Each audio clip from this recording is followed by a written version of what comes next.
السلام عليكم ورحمة الله وبركاته. ازيكم يا حبايبي، عاملين ايه؟ معاكم النهاردة ايمان من قناة ايمان شانل. جايلكم النهاردة فيديو جديد، يا رب يعجبكم. الفيديو بتاعنا النهاردة عن الطحينة. هنعمل في البيت الطحينة البيتي بطريقة سهلة جدا وبمقادير بسيطة جدا. ب3 مكونات بس هتعملي كمية من الطحينة حلوة قوي. انا رحت امبارح اشتري طحينة، لقيت كيلو الطحينة فيها وصل ل90 جنيه. يا نهار ابيض، طب ليه هي الطحينة اصلا كل مقاديرها ايه؟ فالنهاردة بقى قررت ان انا اعمل الطحينة في البيت، وهقولك في الفيديو بتاعنا على كل التفاصيل اللي تنجح معاك الطحينة، وهقولك كمان ايه الفرق بينها وبين الطحينة اللي بنشتريها من بره. بس قبل ما نبدأ مع بعض الفيديو، ياريت لو عجبك الفيديو ما تنسيش تحطي لايك، ولو لسه ما اشتركتيش في القناة اشتركي وفعلي الجرس على الكل عشان يوصلك اي فيديو جديد اعمله. وتعالوا بينا ندخل على المقادير. خلوني في البداية اقول لكم على حاجة مهمة جدا في الوصفة دي. الوصفة الاصلية للطحينة بتتعمل بسمسم ابيض، لكن انا لما حبيت اعمل الوصفة ما كانش عندي غير السمسم المحمص، فانا قلت هجرب بالسمسم المحمص وهنشوف برضو ايه الفرق. في البداية كده عندي كوبايتين كبار من السمسم المحمص. هنا انا بنقي اي سمسمية تكون لونها غامق شوية عن السمسم التاني، وبرضو هنحط السمسم دوت على النار علشان يطير اي رطوبة فيه. خدت السمسم بقى كده في الطاسة على النار، على نار تكون هادية خالص، وهقلب فيه كده تقليبة والتانية علشان السمسم يسخن معانا، وكمان يطير اي رطوبة تكون موجودة فيه، وكمان يطلع الزيوت اللي موجودة فيه. بتفضلي بقى كده تقلبي في السمسم بتاعك كويس جدا لحد ما يسخن معاكي، والنار بتاعتنا تكون هادية خالص علشان السمسم ما يتحرقش او ياخد لون زيادة عن اللون اللي هو واخده.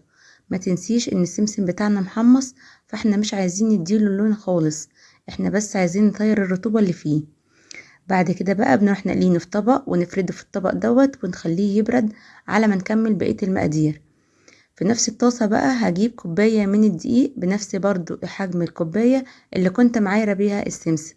هحط كوباية الدقيق كده في الطاسة، وبرضو على نار هادية بقلب في الدقيق ده كويس جدا لحد ما يطلع الرطوبة اللي فيه. خطوة التقليب دي في الدقيق بتخلي السمسم الطحينة معاكي عمرها يكون أطول في التلاجة. هنقلب بقى الدقيق بتاعنا دوت على نار هادية، ومش عايزينه ياخد لون أصفر خالص، احنا بس عايزينه يطلع الرطوبة.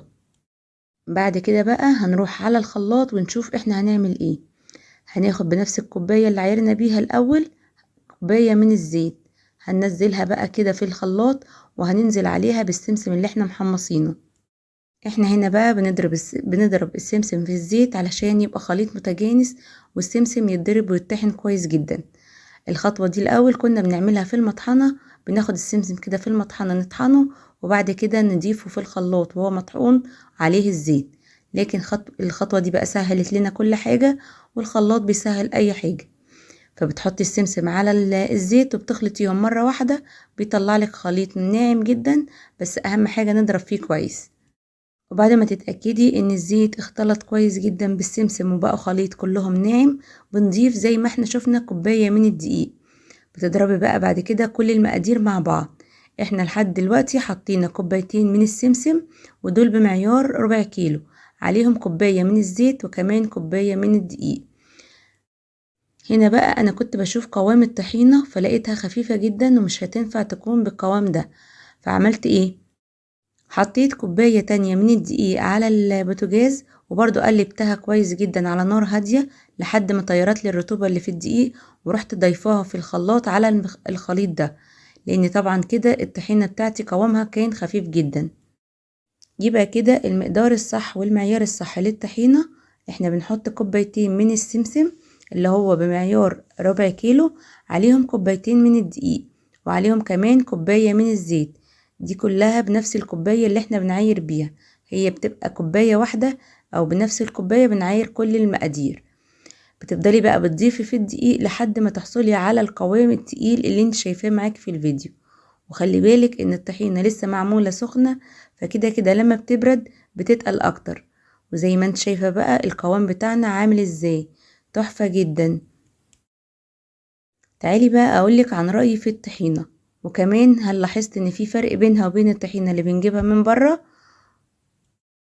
طبعا الطحينة اللي انا عملتها في البيت طعمها نفس طعم الطحينة اللي بجيبها من بره بالظبط، ما يختلفش عنها شيء، بل بالعكس بتاعة البيت اللي انا عملتها طعمها احلى جدا، لان انا ضايفة فيها سمسم ومخلية كمية السمسم قد كمية الدقيق، بعكس طبعا المحلات او السرج اللي بيعملوها بره، بتكون نسبة الدقيق اعلى بكتير علشان يكسبوا اكتر.